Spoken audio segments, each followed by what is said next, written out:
Draymond, interested to know, like, when you went back in with those 5 fouls late in the game and they needed you on the floor, what was kind of going through your mind? What got you mentally there so that you could stay out there as long as you did? Just not pick up a cheap one, but, I'm never going to be one of the guys that just because you got fouls, you don't defend.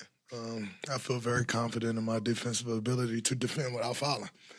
And so I'm going to contest at the rim. But in that situation, you just got to make sure your fundamentals are clean. And so that's what I try to do. If I'm going to go vertical with A-man at the rim, or if I'm going to guard Sengun at the post, I just try to make sure that my fundamentals are there, But yeah, I can't be a guy for this team just because I got fouls. I lay off. Like, I'm our defensive anchor. You got to be that. And if I foul out, I just foul out. I'm better served. I can better serve this team just playing. And if I foul out, I'm gone, then staying out there and just giving up baskets. What did you see on that last play against Sengun?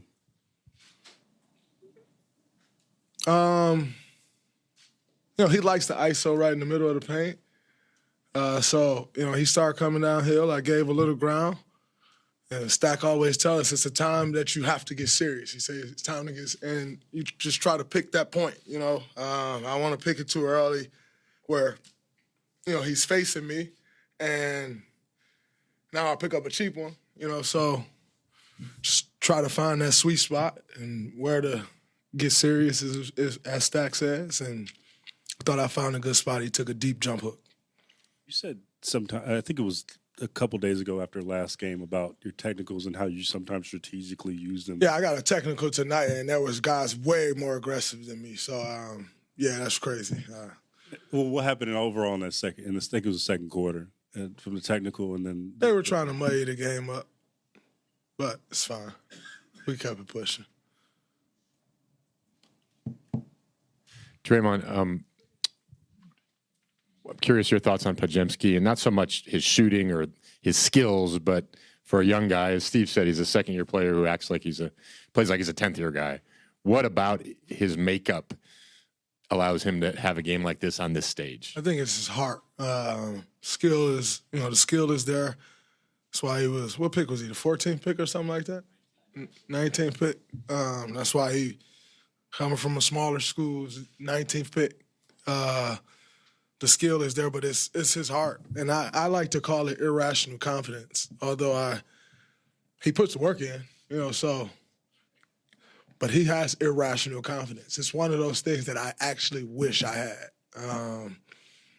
But he just has the ultimate belief in himself and his abilities. And he went out there, he showed it. And quite honestly, he's been showing it for the last few months. Since he came back from injury, he's pretty much been lights out, and tonight we needed it in a major way, and he stepped up. He answered the call, 26 points. Just, he's one of those guys that you want on your side.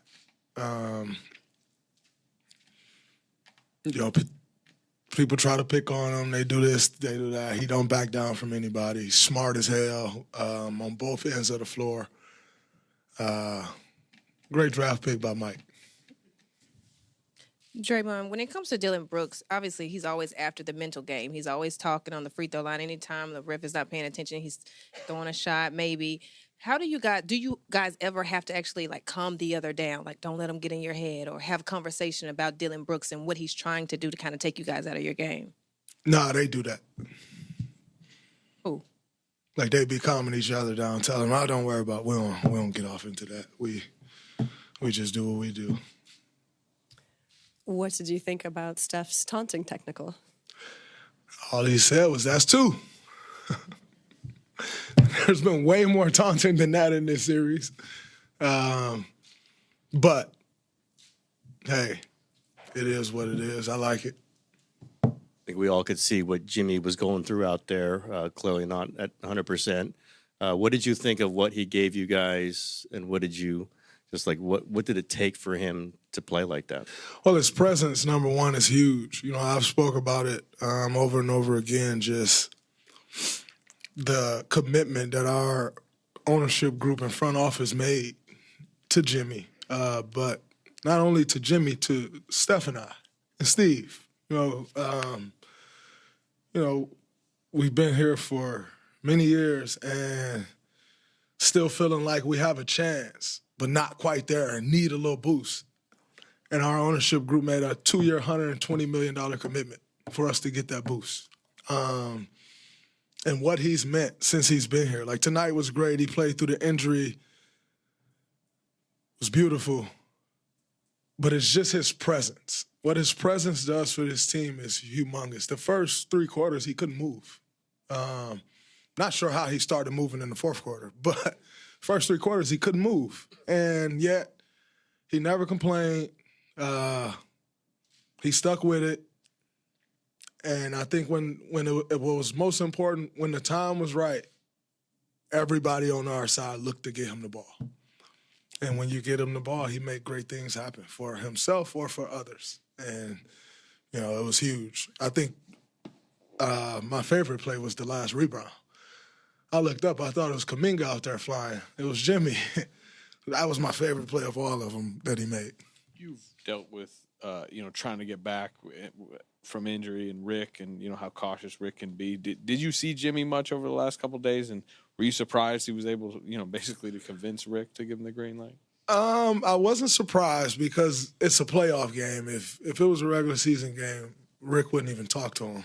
But playoff game, I haven't seen him. Saw him in the meeting and then he's out the way. Saw him shoot around quickly. He was gone out the way, like no extra shooting or anything. So I came into the locker room today and, Jimmy has his whole little aura going with the candles and stuff. And I didn't see all of his things. And I was like, so is he not playing? Because they just kind of had us go through shoot around like maybe he would be playing, and now I don't see him. But he was huge. Showed up for us and closed the game off for us. It's big.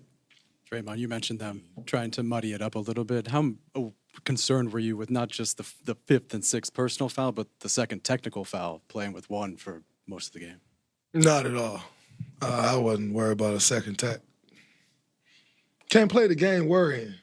It's like I said before, if I'm going to go out there worrying, I'm not doing this team any justice. I just go sit down if I'm just going to go out there and be cautious. There's no place to be cautious. Playoff basketball. Got to give it everything you got. So I wasn't worried one bit. You've shrugged off their fans and some of the comments they've made about you this series. Have you felt your restraint from yourself and kind of walking that line? I'm always walk that line. That's who I am.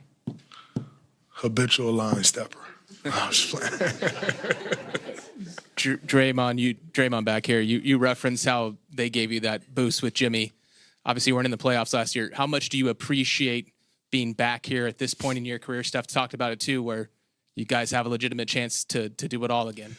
This is what you live for. When you've been to the mountaintop, it's a little tough for other things to excite you, except getting back to the mountaintop. And I see Joe standing back there. This guy doesn't allow us to just walk around here. Like, if the goal isn't to get to the mountaintop, he's not happy. And then everybody's around here not happy, and it's just not a happy place when we're not competing for that.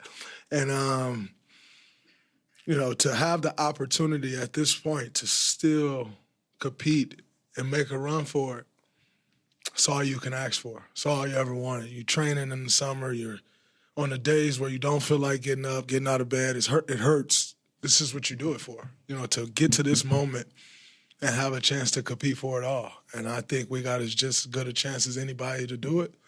We know how to do it. And that's been our mission since February. Draymond, with the opportunity to close it out in Houston, how do you approach a Game 5 like that, with that kind of opportunity? We know they're going to come out and try to punch us in the mouth. Any team facing elimination is going to do that. You find a physical, proud team like they are, they're definitely going to do that, and you just got to go in there and take the punch and then deliver your own back. So be a tough game. It'll be the toughest one of them all. It always is. But, we just need to go in, stick to our game plan. And if we do that, we give ourselves a chance to win. Draymond, you're adding to that question, considering how the health of this team is right now, how important is it for you guys to get Game 5 done so you guys can get the necessary rest going into the next? It's not the end of the world. But when you have an opportunity to close, you want to do that. You know, you let series extend on, injuries happen, you know, freak things can happen. You have an opportunity to close, you want to do it. And so that'll be our focus. But it's not like if we go in there and we're not able to get the job done, we're pulling our hair out. Like, you just move on to the next one. But we got all the confidence in the world that we can go in and close it out. Now that'll be our focus going down there. Great, thank you.